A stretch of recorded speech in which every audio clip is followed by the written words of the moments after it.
Okay, looks like we're live. All right, we're back at Behind the Bits, and I've got Bill Gorgo with me. How you doing, Bill? Hi, Scott. I'm doing well, and it's nice to hear that I'm alive. Yeah, yeah, yeah. You look great. Despite what we're going through, you look good. Have you been cutting your own hair, or is somebody doing that for you? Yeah, that's been probably the greatest challenge of self-isolating all these weeks is cutting my own hair. And by the time I got brave enough to do it, my head was a mess. Yeah, But I'm kind of proud of the way it's turned out. it looks good. It looks much better than my first go around. Beard trimmer, just a little beard trimmer. Yeah, that's what I did. So I started out with I think it was a 12 millimeter, and I just did my whole head, and I kind of looked like Bozo at the end of that, and then I went a little bit closer, and then now I'm just about completely bald, and this has grown out for a few days, and I kind of like it because I wake up every morning and I'm like, hey, my hair looks great. You're all done. But yeah, this has definitely been challenging, and I would like to get a real haircut someday, but well, that's the least of my worries right now. I wanted to one of the reasons I wanted to talk to you specifically. Now I always like to mention the group that we're both in. It's the Maxwell Method of Stand-Up Comedy.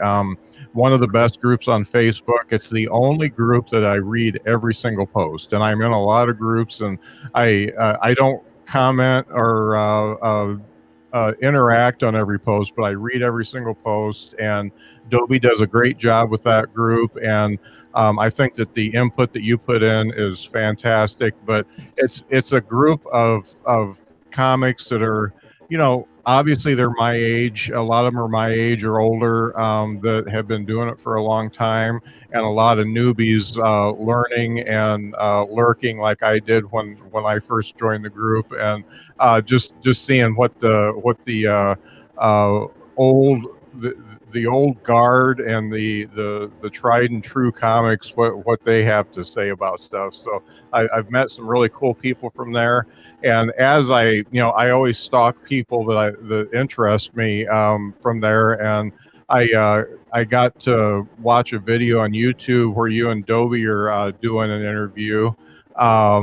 And I also looked at your bio and stuff, and you're just all over the place on stuff that you've done. And I wanted to go back to the beginning for you and find out when comedy first started making a spark with you. What inspired you to even have an interest in stand-up comedy? In the business, that's an interesting and a long story. We've got the time. Yeah. The first time it occurred to me that there would be such a thing as a career in comedy, I was still in college, and a friend of mine and I were the funny guys on campus. If you needed funny copy for the newspaper, you came to us. We had reputations, and before we graduated, he said to me one day, "Why don't we take a year off after we graduate and try and become stand-up comics?" Well, this was 1967, 66. There were no comedy clubs. There were nightclubs, strip clubs, and the Catskills. Yeah. And occasionally a coffee house in New York or San Francisco would put up a comic. But between the coasts, you worked strip clubs or nightclubs. There were no comedy clubs. There was no place for someone to start doing comedy. There were somehow people became comics elsewhere and then showed up at a nightclub. I don't know how the process worked. The Catskills, I know, were part of it. But for a Chicago Italian kid, the Catskills were not really accessible. So we talked about it, but we had no idea what you'd even do. Our hero was Bob Newhart, who's who started in a studio. Yeah. He had already had a successful album before he got hired to do live shows. Right. Yeah. So we're thinking, maybe we'll move to New York or something for, we don't know. Well, that Sunday I mentioned it to my parents, and it was like one of those moments in the soap opera where everything stops and then there's close-ups of people's eyes going left and then right. My mother and father just looking at each other like, is this a nervous breakdown? What do we do? Do we call the teachers? Do we call the doctor? Who do we call? So I played it off that we were just joking and never thought about it again. Became a teacher, which made my mom happy, and which was my goal going into college. Then my dad, who owned a trucking company, got sick, and I quit teaching, and I said I'd run the trucking company for him, thinking his days were limited. And they were, but I was thinking 2 or 3 years, and he lasted 13. And that's how long I ran a trucking company and just hated it every day. Well, about 6 months before he died, I'm over visiting, and he says, we have to go in the back room, which puzzled me because the only other person in the house was my mom, and she knew everything.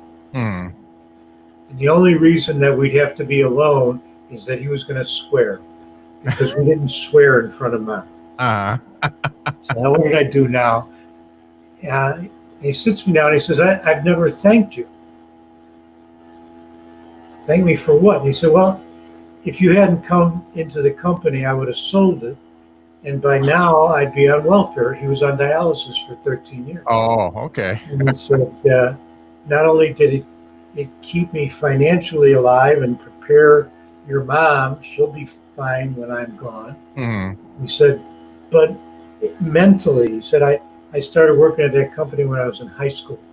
And now I own it. And it was, in a lot of ways, my life. And while I'm on the machine, I'm thinking, how many loads are we going to pull today? As soon as I get off the machine, I call you up, and did you take the diesel in for a checkup and blah, blah, blah, blah. So I was like, yeah, well, you're welcome. He said, but that's not what I want to talk to you about. He says, I thank you, but you're not very good at it. He said, it kept me alive, but it's killing you. Yeah. That's not what a father, that was never my goal. He said, so when I'm gone, I want you to get rid of it, and I want you to chase your dream. He said, you may not be lucky. Not everybody is lucky as I am. You may not catch it. But if you don't chase it, you will have missed the reason we're put on this earth, and I'll come back and I'll fuck with you. Yeah. Well, now I know why we're in the back rooms. Yeah. And that was an incredible conversation to have. My father and I didn't have those deep talks. Right. And you were about how old at that time? 37. Okay. Well, he passed away. I sold the business. I have no idea what my dream is. So I buy a bar because, if you're in your 30s and you're a guy, why not? Yep. And that was fun for about a year. Then I get a call from the guy from college who I hadn't seen maybe 10 years, Tom. And he says, come have a drink with me Tuesday night. Okay. Bar about a block from where I was living. And I get there. Turns out the reason he invited me is it's an open mic and he's going up. Yeah. And now he wants to show off. You know how guys are. Oh, yeah. So it's we had a little bit of a competitive thing in our relationship going all the way back. So I said, oh, that was very good. Are you going to do that next week? He said, yes. Run home. I start writing a mile a minute. The very first mistake of many that I made in the first few years. Yeah. The next week, he goes back up. As soon as he's done, next guy's introduced, and it's me. And I could not tell you a single word that I said, And I couldn't, when I came off stage that night, I'd actually given a sheet to someone who came with me. And I said, okay, just follow along, put a mark if I forget something. When I came off, I said, what did I say? I have no, Uh-huh. let me see this sheet. Well, what I do remember is, as soon as I touched the mic for the very first time, I heard my father on this shoulder talking into this ear. That's Uh-huh. my father's voice. I recognized my father's voice. If it was just in my head, why would I recognize it in just one ear? I don't Yeah. know. Uh-huh. But he had been gone a year and a half, 2 years, and what I heard was, remember that Sunday back then? Maybe this is your dream. Mm-hmm. So I went back the next week, and 3 weeks they were asking if I would MC that weekend because this was the boom. Uh-huh. And if you could stand on stage for 5 minutes without fainting, you were in. Yeah. And never looked back. Within a year, that's how I was supporting myself with stand-up comedy. Mm-hmm. And that's what I did for the next dozen years full time, was stand-up. Mm-hmm. That's my story. Yeah, that is a great story. I have to say, I'm a little pissed off because when you said you were in college in '67, I was born in '64, and I had us being that close to same age. So you Italians, the way you guys age, It's the olive oil. We just rub it in and rub it in. you look good. You look good. One of the things, it's kind of a couple things came up that were funny.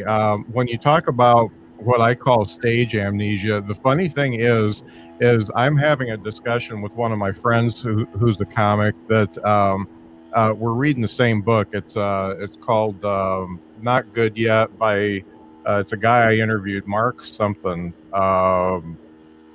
Anyway, he talks about stage amnesia and why it's important to record yourself because you don't know what happened once you get off stage. And I think it's funny because we're trading Facebook Messenger posts back and forth, and the last one I read before you came on was talking about the stage amnesia, and I think that's funny.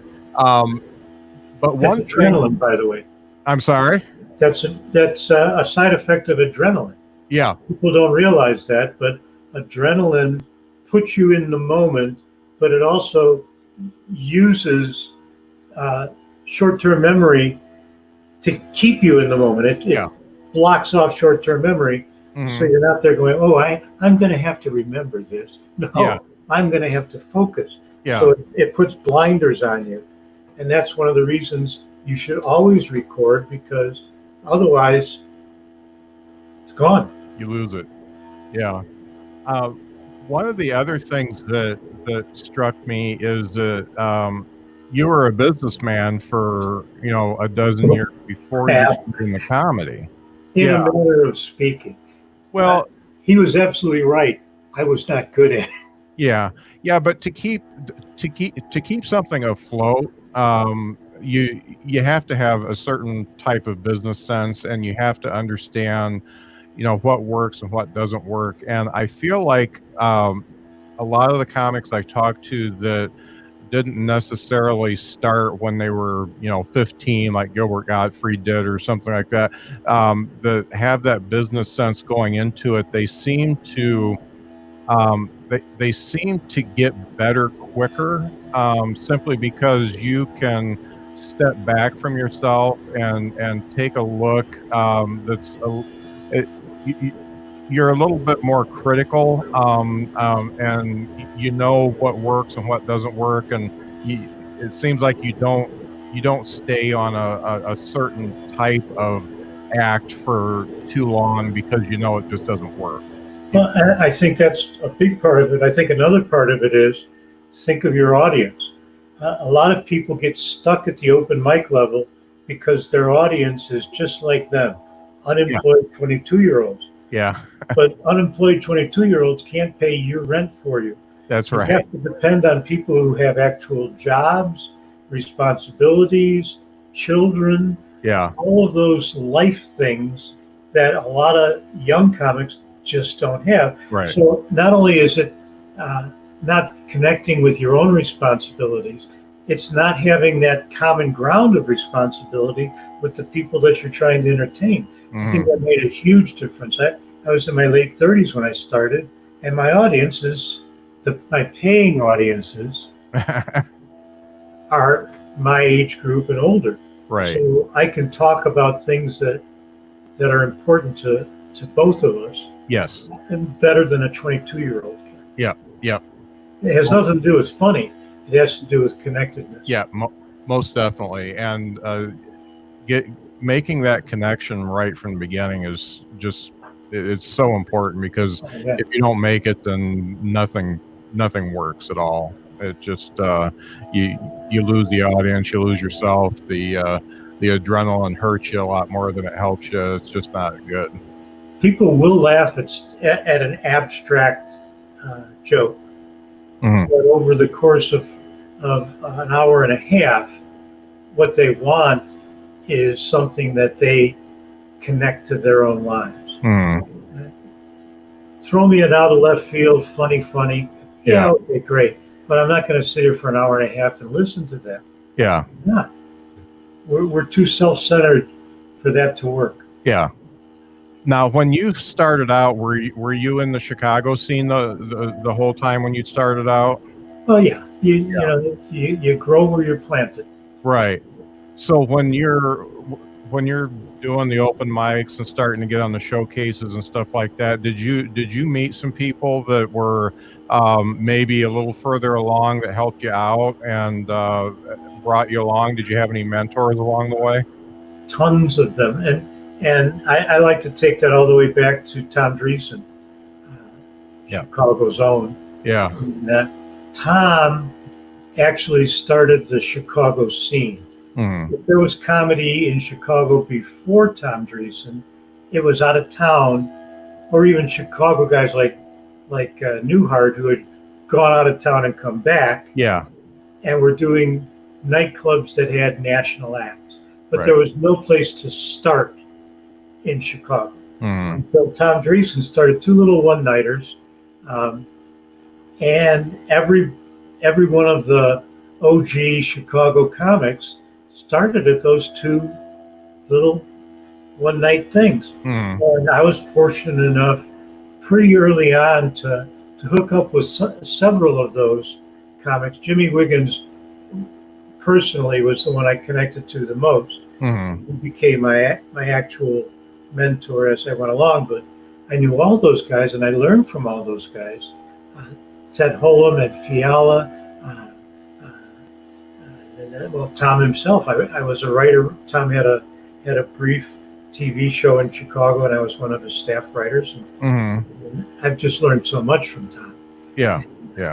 Ken Severa, and just a whole Emo and Judy Tenuta, and there's just a whole generation of great Chicago comics that started with Tom, and then brought along the next group and passed it on.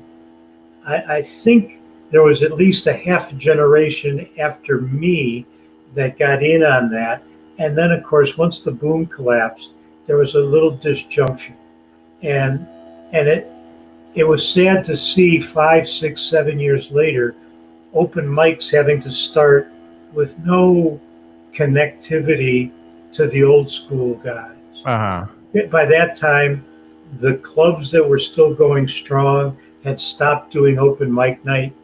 So if you wanted an open mic, you started it in a bar someplace. Yeah. And there's a lot of comics, and I put that in quotation marks, in Chicago now, who if you say Tom Dreesen, they shake their head like, who? If you say Emo, they go, yeah. Does he run a mic someplace? Open micing has become its own category, very different and disconnected from the stand-up scene. Yeah. That was a fairly contiguous tree going back to the mid-'70s. I agree that 100% with that 100%, because every working comic who is making a living doing comedy knows Tom Dreesen, and has either been affected by Tom because he helped him out in some way, or at least knows who he is. And yet, uh, just like you said, you go to an open mic, or you talk to a young comic that has not done anything yet, and you say Tom Dreesen, they're like, who? And it's funny. I get the same thing with like Bob Zaney. Bob Zaney's one of my favorites, and you mention him, and some of the younger people go, "Who?" And I'm like, these are two people who, each in their own way redefined how comedy's done. And here's the thing: I know and can quote some lines from Will Rogers, who was dead before I was born. Yeah. It's not just a question of, well, they're not around, so I don't know them. You are actively engaged in a business that has history. It behooves you to know that history. Yeah. And the funny thing is a lot of the young folks, they say, well, comedy's different now. Guess what? It's exactly the same as it was. It's either funny or it isn't, and you have different topics. There's different boundaries and stuff like that now. But you know what? It's make them laugh. And a lot of the people who say comedy is different now have not been to comedy shows. Yeah. They organized open mics. They do 6 open mics a week. But open mics are different than comedy. Yeah. But comedy I shouldn't say that, because we sit talking during an event, which I've been predicting every conversation I've had for the last month. Comedy is going to be different. Yeah. It may come back in some form that we recognize and connect to the way it was in 2016, in 98, in 87. But right now in America, there are 10,000 people who think of themselves as comedians trying to figure out how to create a revenue stream without putting people into a room. Yeah. And somebody's going to do it. Yeah. And well, a lot of people are trying to do it, but someone's going to do it successfully. Yes. Yeah. And I'm dying to find out what they figure out. Yeah. And if it stands the test of time of when, this is all over and you can go back to clubs, if that works through that, then they've definitely got something, and that will be the biggest change I've ever seen. Yeah. I put in a lot of years as a teacher too. Mm-hmm. And I look at what's happening now with the long distance education, and I think, how is no one talking about when we go back, when we have a vaccine and a cure? Why aren't we talking about closing a lot of the schools and doing double duty? Kids go for 3 days and then 2 days of homeschooling. You could run 2 different faculties and 2 different student bodies out of the same building 6 days a week instead of 5. Mm-hmm. You go Monday, Tuesday, Wednesday, and then 2 days distance learning. Mm-hmm. The other kids go Thursday, Friday, Saturday, and then every semester you switch. Yeah.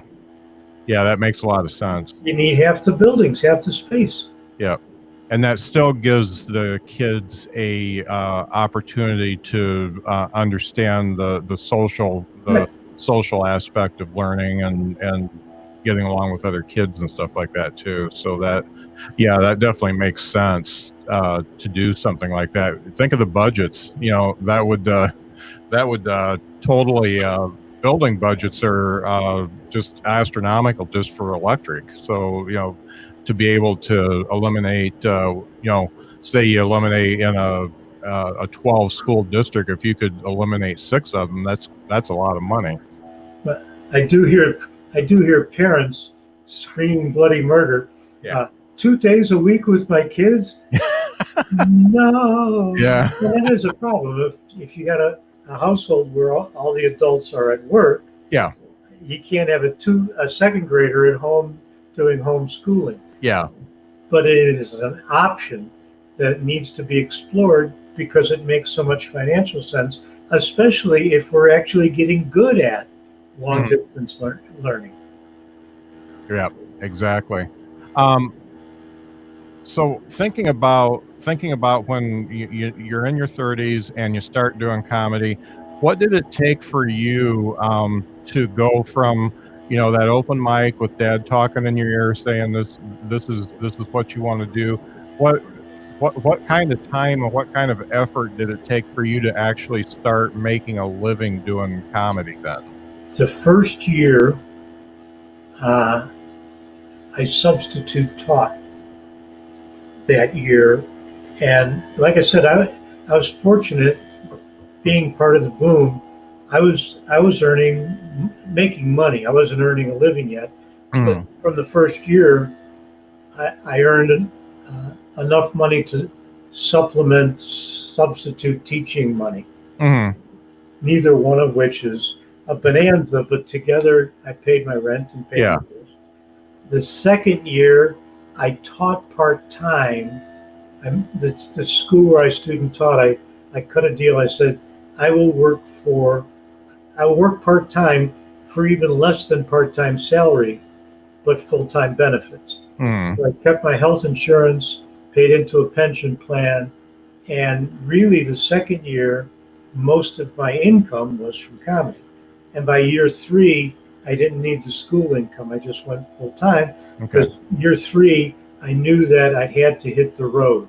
Yeah. It was great coming up in a big city like Chicago, particularly because of the supportive community in Chicago. Mm, But as my friend Al Alter used to say, you move to Chicago to get good enough so you can earn money in Springfield. yeah. We get paid, as you know, we get paid for the miles. We don't Yeah. get paid for the show. Most of us would do shows for free if we had to, Mm, as long as you paid me to get there and home. yeah. Yeah. No doubt. Yeah. So when the traveling starts, what did you start working with an agency, or did you book your own shows, or how did that work out for you? I never was at the level where anyone wanted even 10%, 20% of the money I was making, nor did I want to give someone 20% Yeah. I was making. But I was working all the time, and it was when you were emceeing and featuring, contemplating paying someone to get you MC and feature work was stupid. Yeah. But I averaged during the first probably 6 years, I averaged 5-6 shows a week. Mm, And the way that I knew that the boom was over is by the time I started closing shows, I was making just about the same money as I had been as an MC. yeah. I was working 5-6 times as many shows as an MC as I was as a headliner. Yeah. So the fact that I was making so much more a show seemed rather immaterial, Yeah. considering I couldn't book enough shows to appreciate the increase. Yeah. Now, when you were traveling, did you do kind of a Midwest thing, or were you doing coast to coast? Regional always appealed to me more because you could get home more. Mm, You're still paying rent on it. I never took that leap of being the road guy who didn't have a fixed address. yeah. Other guys who did, and Yeah. that's what seemed hard. Plus, I had a daughter, I had a family, Mm, and although we were separated, I still wanted to be home for my daughter. mm, So, but I worked just about all of east of the Mississippi and some west of the Mississippi. mm, But it was all by car because, again, when you're featuring, the idea of flying in is ridiculous. yeah. Wait, so I lose money for the week? I don't. Yeah. I was very phlegmatic about my long-term goals. Keep in mind, starting when I was almost 40, with a family. I knew I was never going to move to either coast. Mm-hmm. Can I make a living? Can I pay my bills? I need to do that. Mm-hmm. So I know a lot of the young people who started at the same time I did, they made a conscious decision rather than hit the road, spend a lot more time at the A clubs in Chicago networking with Mm-hmm. with the national comics, and that paid off for them when they moved to either coast. Yeah. Either they got gigs as writers to start out with, or they got some stage time by being bootstrapped up. Mm-hmm. And there's absolutely nothing wrong with that. I'm a huge proponent of networking, but I'm also a realist. What are your long-term goals, and how is networking going to help your long-term goals? The people I networked with were the comics who, after 10 years, were also living in Chicago and making a good living. Mm-hmm. That's what I needed to know how to do. Yeah. And networking, I still feel networking is very important, because you're not gonna get as far as fast if you don't have somebody in your corner and somebody that's rooting for you. But comedy is a meritocracy. You have to, it's how good you are, and it's between you and the audience. And another comic can put a good word in for you that's a few rungs up the ladder from you, but in the end, you got to get in front of the audience and kill it, and that's how you really get the exposure and the stage time. I think it's hard to outrun your actual talent by more than 5%. Yeah. Occasionally you'll catch a lucky break, but that's your level of incompetence is pretty accurate in comedy. On the other hand, businessman talking. That's the old adage of you're always going to get promoted into a place where they discover you're incompetent and fire you. It's a Peter principle. Yeah. On the other hand, a good networking can get you to your level of incompetence the quickest possible way. Yep. And a lot of folks, some of them that I've talked to, I don't know if you've ever run into Mike Bova, but I talked to him. Was it last week? I think it was last week. And the funny thing is he got kind of thrown into comedy, and it was something that he didn't expect. And his first set was 45 minutes, and you talk about getting thrown into a level of incompetency. But he treaded water, and he said it wasn't great, but it was good enough that he wanted to keep doing it. And so he was another one that started a little bit later in life, and decided that was the way he wanted to go, and it's worked well for him.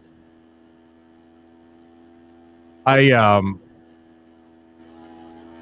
think it's very interesting that you have you did a business-like approach to doing the comedy, but let's talk a little bit about the love of being on stage and doing the comedy itself. Obviously you got to find the voice, you got to find out who you're going to be on stage. And what was it like for you to find out who you were and be able to connect with the audience and get that feedback that just made it something that you wanted to do for the rest of your life? I was a writer learning how to perform. Uh-huh. I think every stand-up is either a writer learning to perform or a performer learning to write. And I was absolutely a writer who's still learning how to perform. Uh-huh. I don't miss the stage when I'm not on it. Okay. But I would absolutely shoot myself if I thought I was never going to be in a room with a bunch of other comics. Yeah. I like the company of the creative people, and I like the process of being funny by myself or with others. Mm. The selling it on stage is the hard part for me. It always has been. Mm. In terms of finding my voice, though, that's something that's an interactive on-stage experience. I don't think anyone can really find their voice with a paper and pencil. I think maybe novelists can, or poets, Mm. but in stand-up, you need to be both. Whether you're left-handed or right-handed, whether you're a writer or a performer, eventually you're going to need competence in both. And I think that voice in particular is a function of the performer filtering the work of the writer, not the other way around. Right. Yeah, that makes sense. And I don't know if it's almost a tangible electric type of thing when you find out who you are when you're up there, because it's been, I didn't start until I was 50, and I messed around for probably 4 years not understanding what kind of comedy I wanted to do, and then when I finally got it, it was electric, and it felt like, oh, well, this is who I am, and all the writing goes to that now, and all the stuff that you did before just doesn't make any sense. I think part of it is when you let your vulnerability out. There's a certain electricity involved in that. Mm-hmm. If you were doing psychoanalysis rather than stand-up comedy, you'd say you had a breakthrough. Yeah. That's what it feels like, and it's actually kind of emotional, and I remember that first time when it went really well for me, and it when people come up to you and say you did great, and it was great to hear you do your comedy, and it really hit with me and stuff like that. That's the coolest thing, and it was funny, I actually got paid a little bit for that show too, so it was a double good one. I'll tell you something along those lines that I learned probably my second or third year. I was starting to feature on the road, and if you've had this experience, you'll identify immediately. I wrote and wrote and wrote, and I'd add 5 to 10 new minutes of material a week. Now remember, when I say that, I was doing 5 or 6 shows, so it wasn't that difficult to add new stuff. Right. And I'm a good writer, purposeful writer, and a lot of the new stuff would work, but it seemed like I still always only had a half hour's worth of dependable material. Uh-huh. I talked to one of my roommates at the time. I lived in this great 4-bedroom that was almost all comics for 20 years. It was just a comedy commune. And AJ Lentini's his name. He said, "You're moving in the fences." I said, "What do you mean?" He said, "Well, when you start out, you're doing 5 minutes.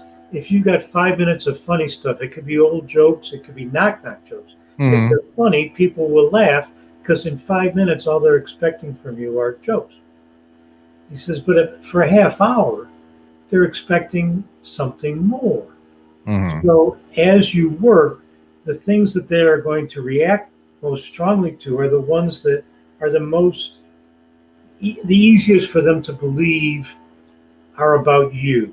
Yep. So the fences get narrower and narrower, and there's fewer jokes. So a joke that you used to be able to get laughs with because it was inside the fences hadn't changed at all. You're not telling it differently, but now it's outside the fences. Yeah. Yeah. I thought I understood what he meant, and then I went out the road right around Halloween. Mm-hmm. And for years in Chicago, as an MC, you have a lot of holiday jokes, you have a lot of weather jokes, because they're the easiest way to make it sound like you're fresh. Yeah. Yeah. about today and now. Well, I had a Halloween joke that always worked. I didn't even like it. I didn't even get it, but it always worked. It was, it's so sad these days. I took my daughter trick or treating. Then we have to take the treats to the hospital to get them x-rayed. So sad. And this year especially, because they found a spot on the gingerbread man's lung, he had to stay 3 extra days for tests and shit. Now, I don't, I don't know why it worked, but it always worked. Yeah. Other comics wanted to buy the joke from me. I can't. Oh no, I can't. My Halloween joke. Now, flash forward a couple of years. I'm on the road, and it's Halloween. I call home. My daughter's 12.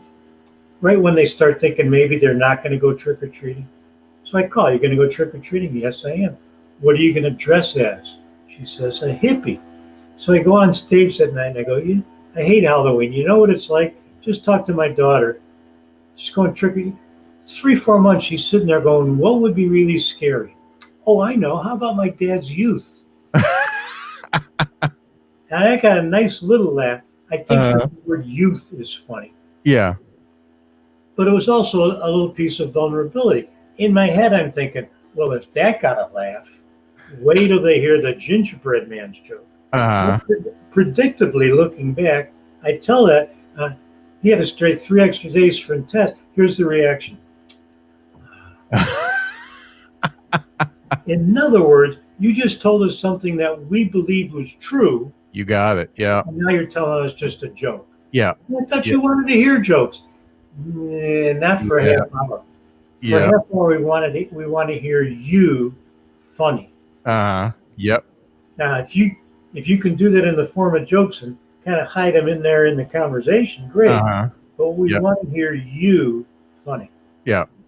Yeah, and when you're being you on stage, it's a lot more tags than it is punchlines.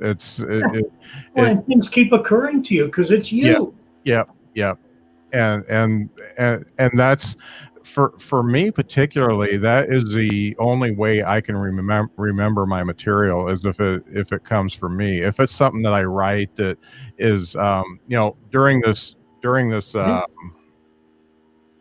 COVID stuff, it's been hard for me to write. It's because you don't see an end to it. I'm not socializing. The only family member I'm with is my wife most of the time, and the kids. I've got kids, and one in Alabama and one in DC. So we're not seeing them like we normally do. So there's nothing new to write. So I'm forcing myself to write these current events jokes. So I'll pull up USA Today, and I got that from Zany when I was talking to him. He says, every day I open up USA Today and write a few jokes from that, and sometimes they work and sometimes they don't, but I make myself write those out.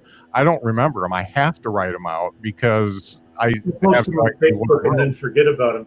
Yeah. But wait now. Yeah. I just want to keep the muscle. Yeah. Just so I can remember how to write, so when something actually comes up, I can put it down on paper. Before this all happened, for about a year or so, I'd been hosting a writer's circle at my house every other Sunday. I got about 40 comics. The word goes out, we're going to have one this Sunday, this time. And the first 7 people to sign up, that's the circle. And got a table in my basement just covered with snacks, and we're ready. Well, now we tried doing it online hard. It is, yeah. So last Sunday, I had my first one in my yard because the weather was good, and we kept social distance, and it was just 4 of us. People don't really. We didn't work on material. We worked on theory of material. When this is over, what can and can't we talk about? Obviously, we have to talk about what just happened, because if you ever shared something with an audience, this is it. I can't imagine during the Depression doing comedy without talking about the Depression. I'm sorry, how did you afford tickets? Right. So that's part of it. The other part of it, though, is you think about all the things that are going on during this common experience which divide us. So it's like saying, the law of the land says abortion is legal, so clearly we can talk about it on stage. Whichever position you take, if you take a position, you've divided the audience. So let's talk about what's happened for the last 2-3 months, but let's talk about it in either minute terms or huge terms. But if you just do it the way we've had to look at it, that sort of fixed focus, 10 feet away snapshot. Yeah. Everybody's tired of that snapshot. Yeah. Yeah. Write a bit about sourdough bread go right ahead. Yeah. But don't talk about masks. We're done talking about masks. Yeah, no doubt. The only way that's going to work is really personal experiences, and not necessarily the personal experience of going through the quarantine and the pandemic, but how you coped and things crazy things that you did that got you through it. And I do have in mind a bit, because I've got a grandson out there in DC area, and he's going to turn 2 in a couple months, and all the video chats that we do with him, there's a lot of good material in that, because he's starting to talk and all that good stuff. So I think that type of thing would work, because it's a little bit heartwarming, and it's not it's sad that we can't be out there, but it's nice that we at least have the technology to talk to him and be face to face with him. First thing I thought of when you told me about your situation was, you were there when you got married. Was there any time in the vows when you thought, I promise to be with you 24/7 for 3 months at some portion of our lives? Yeah. No. That's good. Yeah. What's that? Seriously, think of how many couples in an audience. If you do a bit about, I love my wife, but boy. Yeah. I wish that my backyard was at least 3 square miles. Yeah. And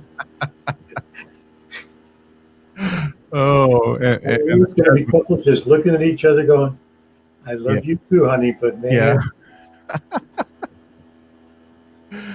Yeah, that's definitely true, and that I could get a lot of material out of that.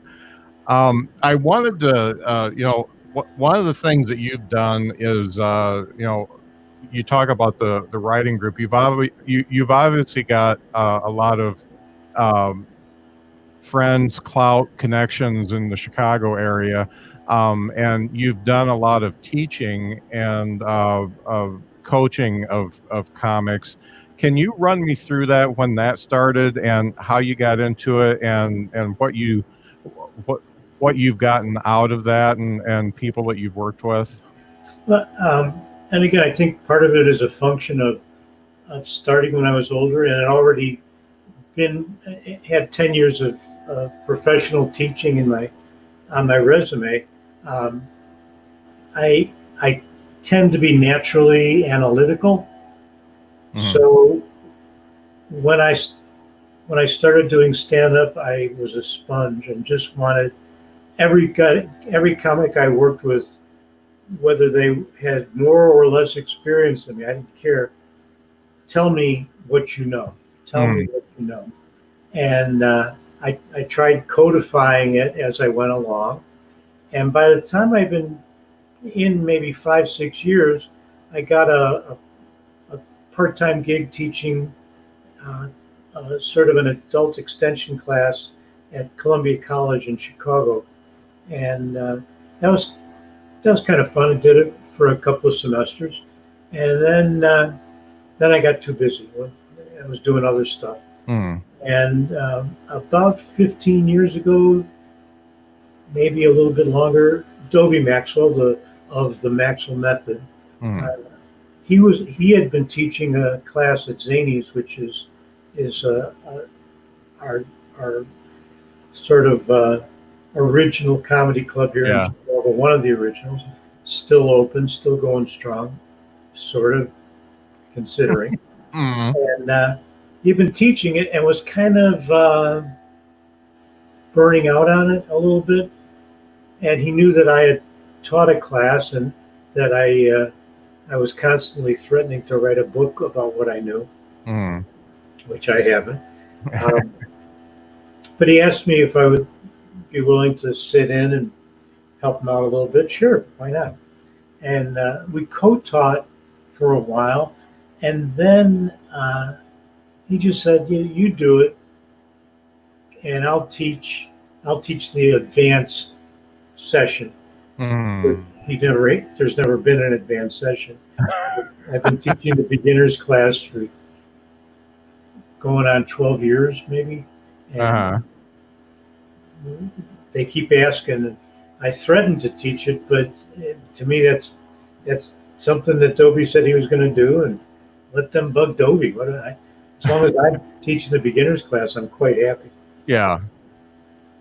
So when you're doing this teaching, you've obviously seen a whole bunch of students. Can you break it down to different types of comics that you've seen? It seems like I see like maybe three or four different types of comics. Do you see different types come through the class that are just naturally that way, or how do you size them up when they get started?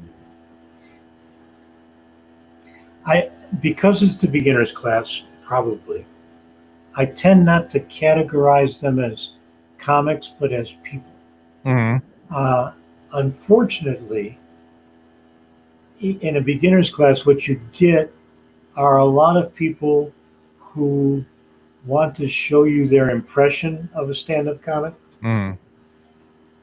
and the the worst thing you can do as a stand-up comic is to be a different stand-up comic than who you are. Yeah, yeah, It starts with who you are as a human being, and you sort of sharpen that into a stand-up comic rather than here's what a stand-up comic looks like to me. The analogy I always use is if you ever watched a little league baseball game and you see this 8-year old go up to the plate, very carefully knock the mud off their spikes, take their stance, and you're laughing your ass off because A, there's no mud, and yeah, B, they're not wearing spikes. yeah, What are you doing?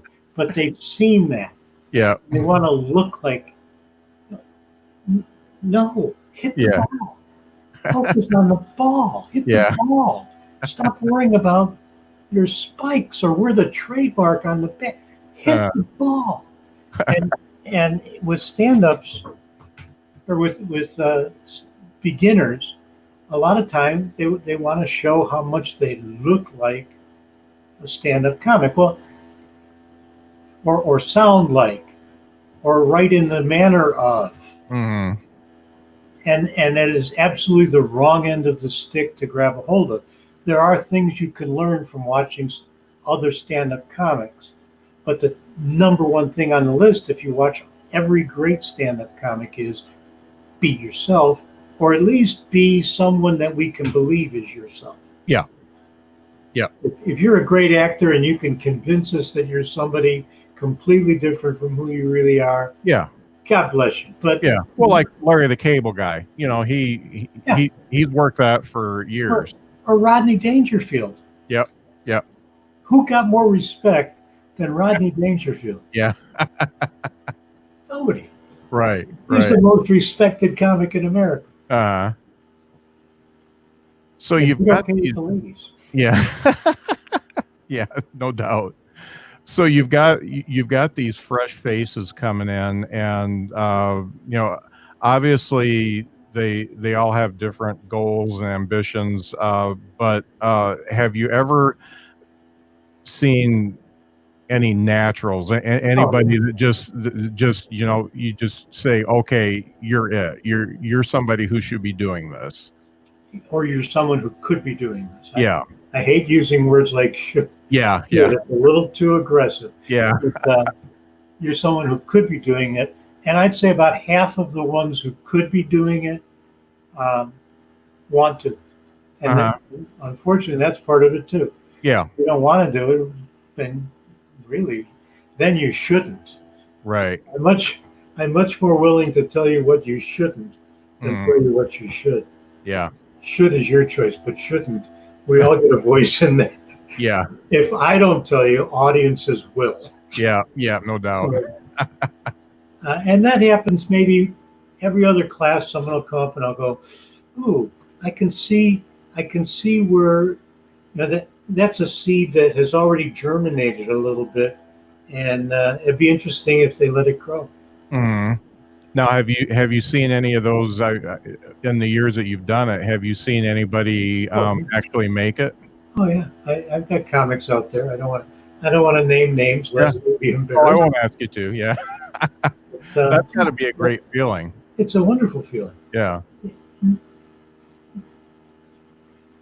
Not as great as the 3 students that I've had in regular school who became school principals, Yeah.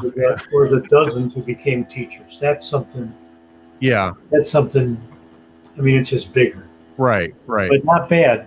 I'll take the other as well. Yeah. Yeah. No doubt.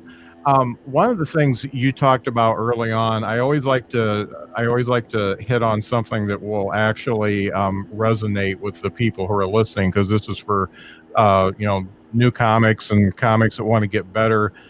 You talked about the adrenaline effect and how that's not necessarily a good thing. It's the thing that gets you on stage sometimes, but it's not. It keeps you from being in the moment. But what types of exercises and things do you teach the comics to kind of work off that adrenaline so that they're still there, they still got enough energy to go up there and do well, but they're not so hyped up that they're talking as fast as I am right now. The only thing really that shuts off that adrenaline flow is experience. Mm, It's behavioral therapy where you face the same thing which your amygdala identifies as a threat. You face it long enough that eventually you condition that amygdala to not recognize it as a threat. mm, That can take years. yeah. And I've talked to comics who, like I have, recognized that's gradual decline in the effects of adrenaline. You go, I wish I had just a little bit more. Uh, I don't miss any of it. yeah. Here's the effects of adrenaline. We think of it as energizing. It's also sweat making. Yeah. It's also focus narrowing. Yeah. It's also skin tailing. It's butterfly. Those are the effects of adrenaline. Mm, And none of them work in the modern world most of the time. Adrenaline and the adrenal gland was part of our evolutionary history when we lived a much more dangerous life day to day. mm, People in the modern world have to book adrenaline experiences. I'm going to jump out of an airplane next month. yeah. God bless you. Yeah. But your great grandparents just had to walk to the outhouse to have that same possibility of snakes and bears and pumas. Right now, the fight or flight is one of the most useless things left to us most of the time. Mm, You're going to ask your boss for a raise on Monday. Which do you prefer, fight or flight? Are you going to run home at lunchtime so you can avoid the meeting, or are you going to go up and beat him up until he gives you a raise? yeah. Mm, In the 21st century, the survival skill we need more is the third one, the non-adrenaline play dead until the bear goes away skill. yeah. The be cool skill, don't ever let them see you sweat skill. Yeah. And you can't do that with adrenaline. Right. Adrenaline makes it hard to be cool. That's why cool people don't get adrenaline. Yeah. I had a comic friend of mine, we were talking about how do we know other comics when we see them. Comics can spot other comics. Uh-huh. His reason was easy. He said, "Oh, I've always thought the comic was always the coolest person in the room." Uh-huh. And there's something to be said about that, as long as you don't hang out with jazz musicians, because then Yeah. we look like idiots. But so, what do you do to mitigate the influence of adrenaline before you go up on stage? As long as your amygdala sees that still as a possible danger, risk, threat, you're going to get adrenaline.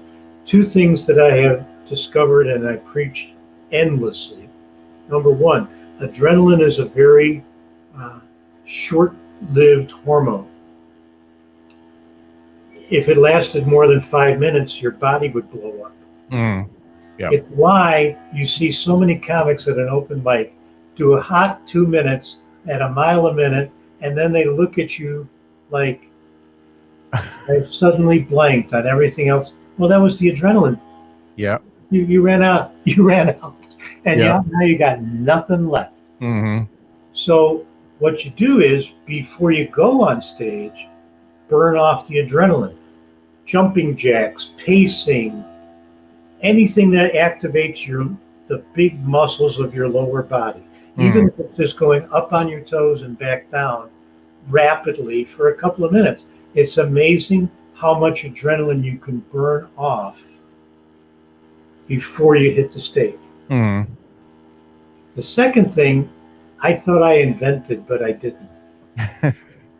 2 cups of coffee, which sounds so counterproductive. But turns out caffeine uses the same receptors in our brain as adrenaline does. So you're really blocking the adrenaline. Yeah. You go, your body goes, "Oh, I'll make some." Oh, you got that covered. Never.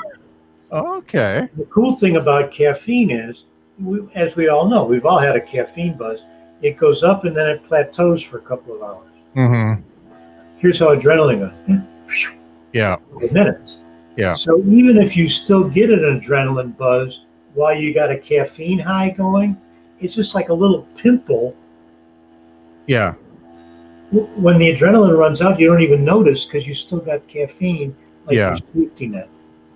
Yeah. The adrenaline's gone by the time you get behind the mic. But Yeah. you have to adapt to the caffeine buzz. Right. But the thing about caffeine is, we can practice using caffeine. Most of us do every single day. Yeah. Sometimes twice. Yeah. Get on the coffee bandwagon. Yeah. That really makes sense. I'd never thought of that before, but yeah, that totally makes sense. And one of the things I've done, because comedy is such a mental thing, and it's the mental state that you are in that causes the adrenaline. Is when I'm sitting there, like for an open mic or whatever,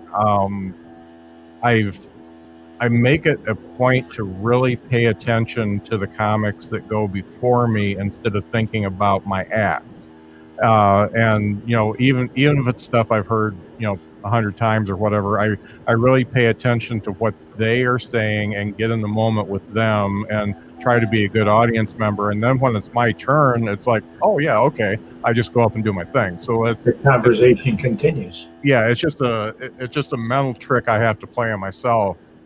It does a few things for you, but the main two. Number one, if you listen to all the other comics, you know where the audience is at. Yeah.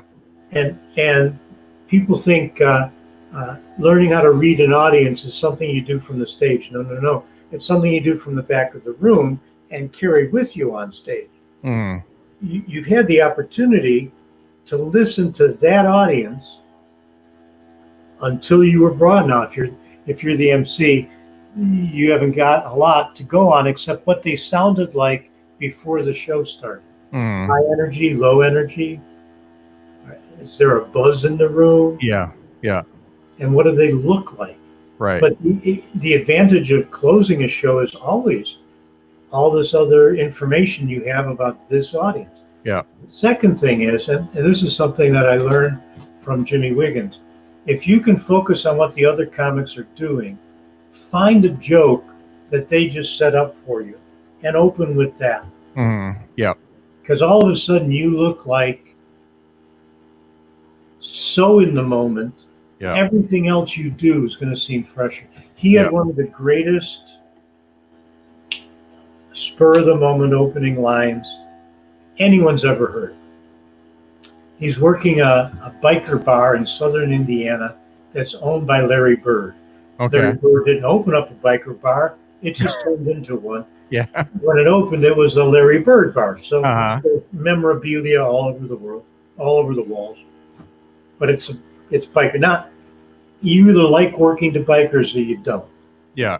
I've discovered that they are great audiences because they don't have a lot of boundaries and Yeah. they're not afraid of you. Right. Yeah. You never have to ask the bikers to sit up front. Yeah. They're already there. Yeah. Sometimes they have to ask you to come a little closer. Yeah. Anyways, working down there with two less experienced comics, both of whom are terrified and terrorized by the audience and heckled mercilessly. They're just no peace. Oh yeah. Here comes Jimmy Wiggins, all 5'3", dressed in black with his hippie outfit on and his cane and his long white hair. And he goes up on stage, doesn't say a word, just walks around the stage examining all the things on the wall until the audience gives up and shuts up. What is going on? They can't figure out. And at that moment of silence, walks to the microphone and goes, I've been in this business for 40 years and I've never worked a room with this much bird shit on the wall. Now he owns them. He owns them. That's What are great. you talking about? You see, a lot of guys want to start with your second strongest bit. He said, no, start with something that sounds like you just thought of it on the way to the stage. Mhm. I've always tried to write something on my way to the gig. If it's good enough, I'll use that. But if something better comes up before the gig, Mhm. if something better than that comes up during the gig, I just did my first Zoom broadcast, 19 other comics, Uh-huh. and I'm up number 18. So I got to listen to every premise I can think of, Uh-huh. getting burned to the ground. Well, it's all COVID stuff, and at least I'd say half of the women comics talked about not wearing a bra. Uh-huh. So my opening line was, for those of you keeping score, I am wearing a bra. And just to break the ice. And yeah, I've been listening just like you. Yeah. So we're already connected. Yeah. Yeah. It's a great habit to get into. So listening to comics gives you material, gives you information about the audience, Mhm. but you already said the most important thing, which is it keeps you in the moment. Mhm. Your material is in your head. Remembering it should not be an issue. If Yeah. I asked you, tell me about meeting your wife, tell me about your first job, tell me Yeah. about where you went to high school, you wouldn't have to go, wait, let me see if I can remember. Mhm. It's instantly accessible because it's all over your brain. Yeah. That's the way your act should be. It Yeah. should be so much you that you can talk about 5 minutes about forgetting what your act is. Yep. Yep. It'd be funny doing it. Yep. And you are right on point. I've experienced the whole thing of doing my 5 minutes and 2 minutes, and it's like the worst feeling. You're like, okay, how much time do I have left? And 3 minutes. Feels like you've been up there forever. And everybody has to go through that. You gotta experience that a couple times so that you know how to correct it and come back from it. You just reminded me of a moment that for a while Dobie would come on the last day of the class while I was teaching, because that would be the performance day. Mm-hmm. And he would come and the two of us would give feedback. And I'll never forget this. About 6, 7 years ago. Guy's on stage, and again, I'm going to do 5 minutes, but 2 minutes in, mind goes blank, and he just looks balefully at the audience and goes, "Oh man, I forgot what." And from the back of the room, Dobie says, "Just say what you were going to say next." And I go, "Okay," and just went. Uh huh. That's great. It's amazing how we let ourselves get in our own way. Yep. Yep. And sometimes it just takes that little nudge. Mm-hmm. Say what you were going to say next. Yep. Oh yeah, okay. The thing that was keeping him from remembering was him trying to remember. Yep. Yep. Been there, done that. I wanted to touch on one thing because obviously when you start doing comedy, it gets your writing brain going. You've written some plays, and did that come from your experience writing comedy, or was that something totally separate for you? If you stay in comedy long enough, you get offered interesting gigs that are, I think of comedy as the hallway, and then there's these little side rooms. Mm-hmm. Some of those side rooms are quite nice, like corporate work. Yeah. Is kind of nicer than the hall. Yeah. To be honest. But it's not the hall. People who do corporate work kind of focus on doing corporate work. Yeah. And occasionally someone from the hall gets invited in to do some corporate work. Mm-hmm. Yeah. And the same thing is with one-man shows, college gigs, private parties, all of that stuff, writing for sitcoms, Mm-hmm. doing podcasts. There's a lot of, Dobie always says that stand-up comedy is Pluto in terms of the performance solar system. Mm-hmm. And the proof of it is, if you've been on Pluto long enough, Venus is nothing. Catch how many stand-up comics have become really very successful actors. Yeah. And then try to name how many very successful actors have legitimately been convincing stand-up comics. Yeah. It just doesn't. No. Yeah. Now, I don't think that's just because I'm a stand-up comic and I recognize, maybe mechanics recognize when actors are playing mechanics that they're not. I get that, but I mean, general audiences would have a hard time thinking of stand-up of great actors portraying successful stand-up comics. Yeah. It's something that everyone can smell. Yeah.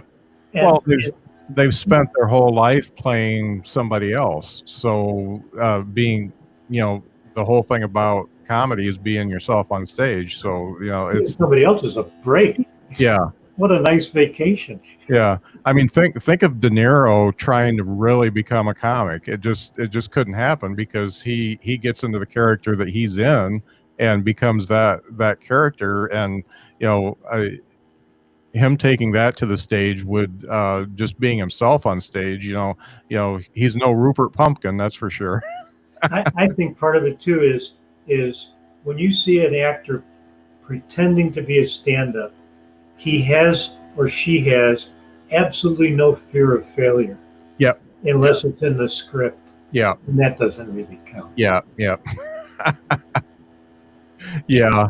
There's and they're not doing it to make the bread and butter. They're just doing it as a side job. It's just like if they become a musician or something like that on the side too. It's just something else they're doing, not what their passion is. So yeah, it makes sense. So as I was doing stand-up comedy, particularly when I was doing it full time, when one of these little side doors opened up, I couldn't help but peek in and see what was going on.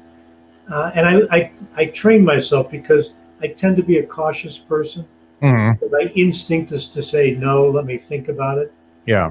I trained myself to say, yes, let me think about it. Yeah. Yeah. And it got me into a lot of interesting things. And I did a lot of interesting things, none of which panned into a full-time anything. Mm.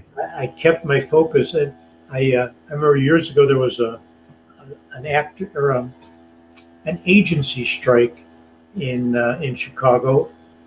The casting agents were still working, the production companies were still working, but actors were on strike against their representation. I remember that. All of a sudden, uh, there were these casting agents at every open mic, every comedy show, looking for anybody who wasn't in a union, who could Yeah. be Taft-Hartley into an ad. And I did one regional ad that earned me more money in a year than I had earned at comedy in a year. Wow. This might be something to pursue. Yeah. So I called up the casting lady. She said, "Yeah, here the strike is over. Go to talk to these agencies, see which one you like. Tell me where you sign up, and I'll get you a lot of opportunities." Mm. First one I went to, sat down for the interview, and the guy said, "Well, you'd have to quit stand-up comedy." I said, "Why?" He said, "Well, if you're filming, you can't be in Fort Wayne, Indiana, doing a show." I said, "I can drive back from Fort Wayne, Indiana." Mm. Well, what if you have to do callbacks? Well, I can drive back from Fort Wayne. No, it just wouldn't work if you didn't quit stand-up comedy. So I said, "Thank you for your time," and I didn't even set up some other interviews. Now, I'm not saying that there aren't evenings when I look back and I go, Yeah. commercial acting, Yeah. that's a good source of income in the city of Chicago. Yeah. No doubt. But no, I think of the fun I would have missed, and I would be hanging out with actors instead of comics. Right? Yeah. Yeah. I think I would prefer the comics over most of the actors. Yeah. Oh, yeah. And nothing against. I know a lot of actors. Yeah. But comics are the more interesting. Yeah. Oh yeah. Most definitely. One of the things I like to ask everybody, and just because I like to have a record of it, is what 3 things do you know now about stand-up comedy that you wish you would have known when you first started out?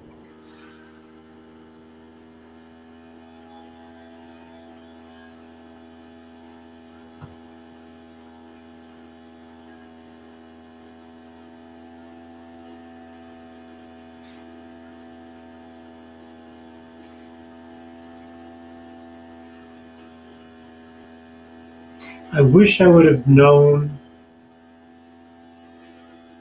how difficult it is to do stand-up comedy, to get successful at stand-up comedy while maintaining a normal life. Mm. I think one of the reasons you see so many people in stand-up comedy at a young age is because they don't have any idea of the sacrifice. Yeah. That's number one. Number two, I wish I had had a better grasp of the amount of discipline that something that looks so undisciplined involves. Yeah. It looks like so much fun, and it is. Mm. But what pays off is the part that wasn't a lot of fun. Mm. And self-discipline is sorely lacking in a lot of people who fail and blame other things. Mm. But it's about how much time and effort you're willing to put in every single day. Yeah.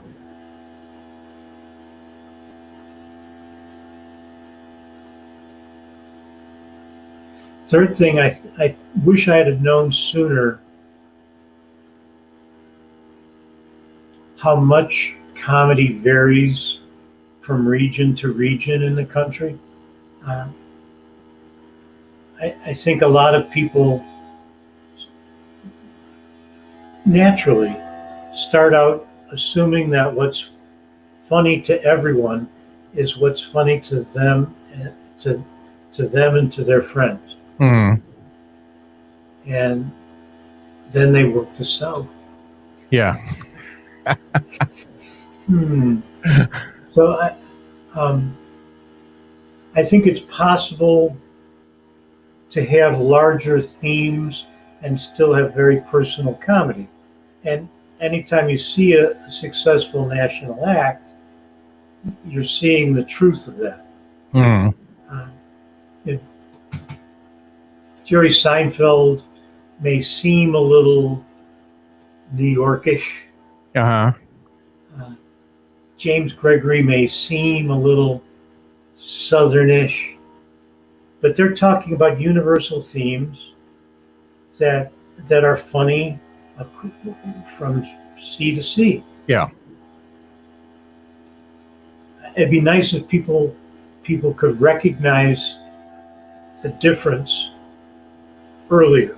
Mm. If I had known earlier about writing to the human condition rather than the Chicago story. Uh-huh. Yeah. Chicago flavor is fine. Yeah. But if you want to be a national act, have a national sense of humor. Yeah. Yeah.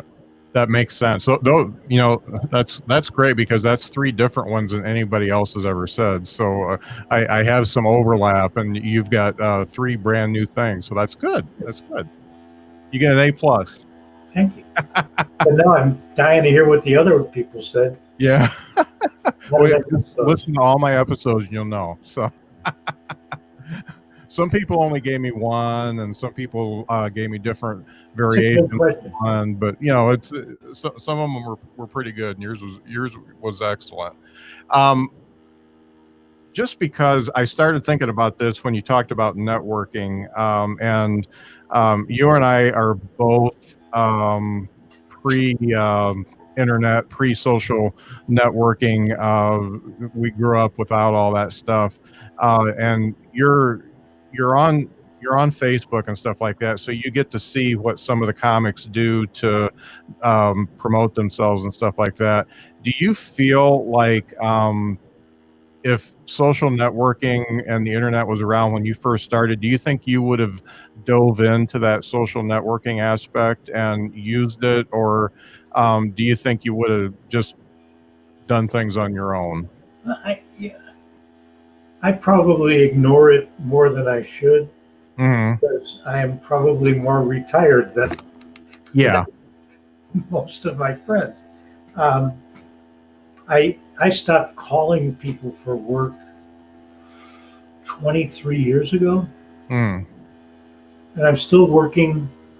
Well, not current, but I'm still working enough to keep me happy. Yeah. So I don't feel like going out and trying to take work away from people who need it more than I do. I'm okay with that.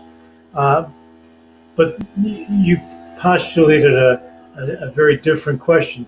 If the internet was around back then, would I have networked differently? And I, of course I would have. But I think the most successful part of your network, the part of your network that will eventually feed you, is the part of the network you can feed. So I've got a lot of Facebook friends, some of whom I've actually met. Yeah.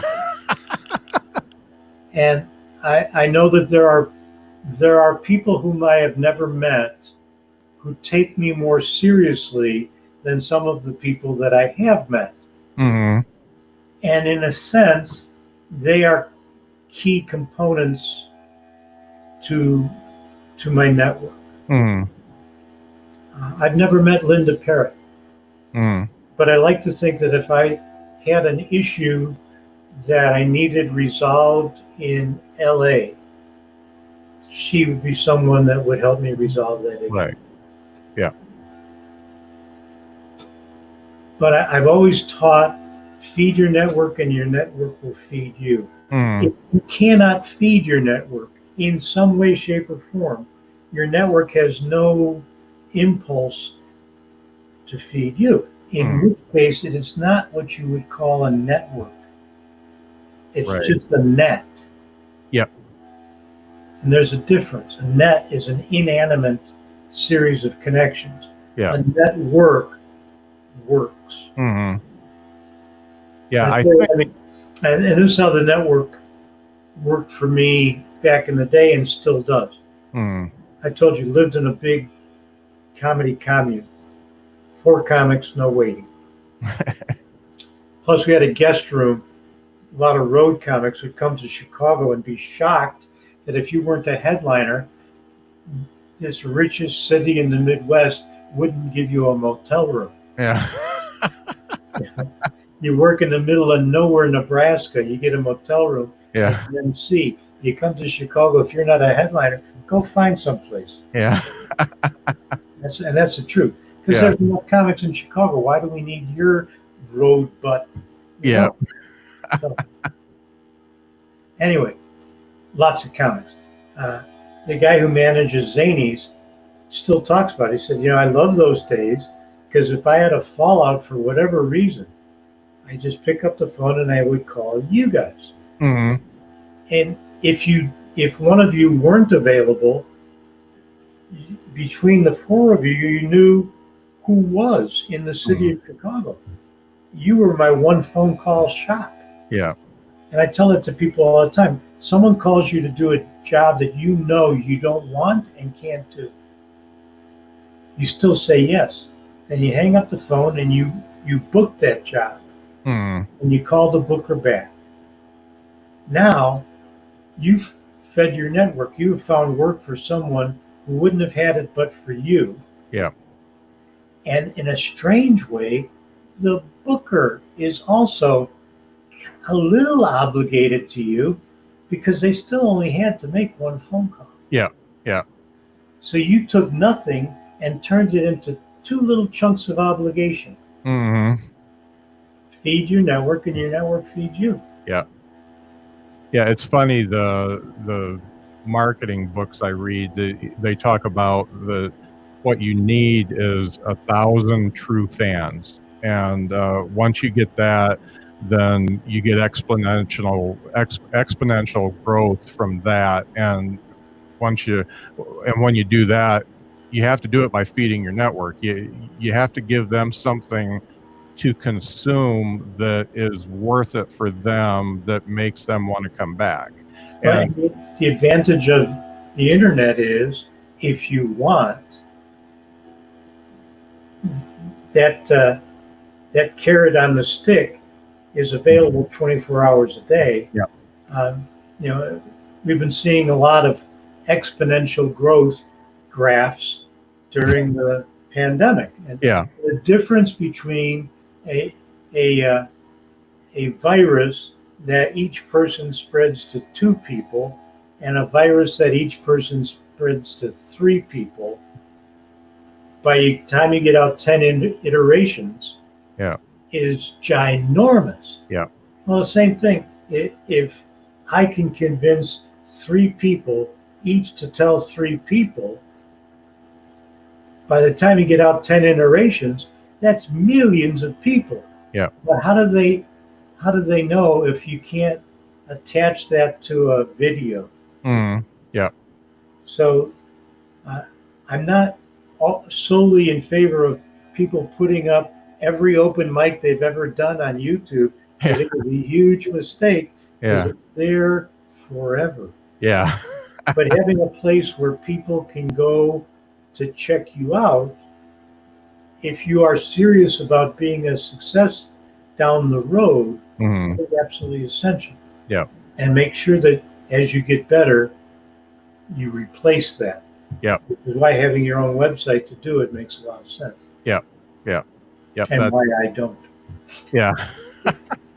It's work. The stuff I do for the podcast, it's amazing.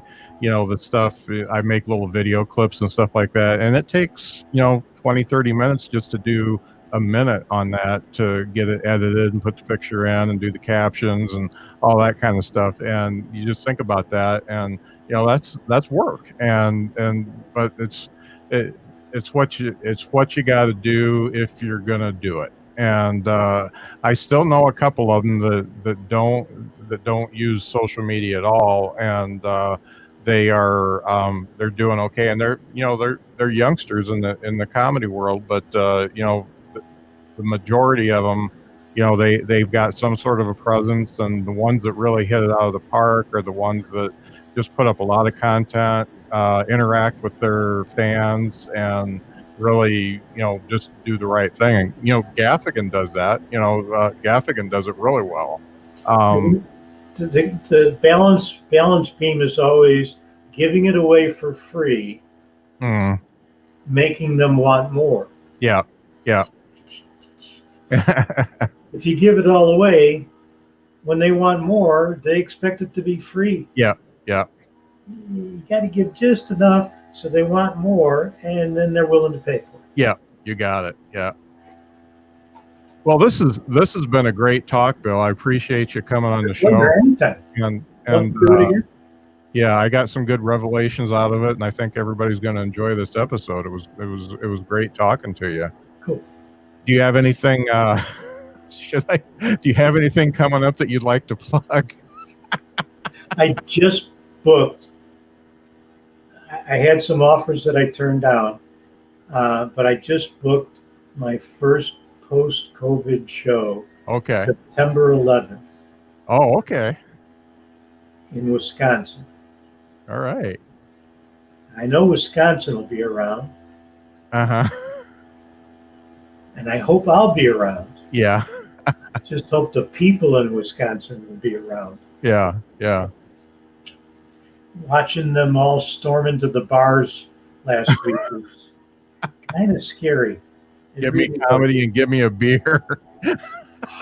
Well, it's just, let's protest for months that we need to get back to work. And as soon as the restrictions are off, heck with work, let's go to the bar. Yep. But that's why we love Wisconsin. Yep. Yep. No doubt. No doubt. Well, great. I look forward to hopefully catching you on the road. I've decided that when this is all over, I've been going north up in Michigan. I'm in South Bend area, so I'm not too far from Chicago.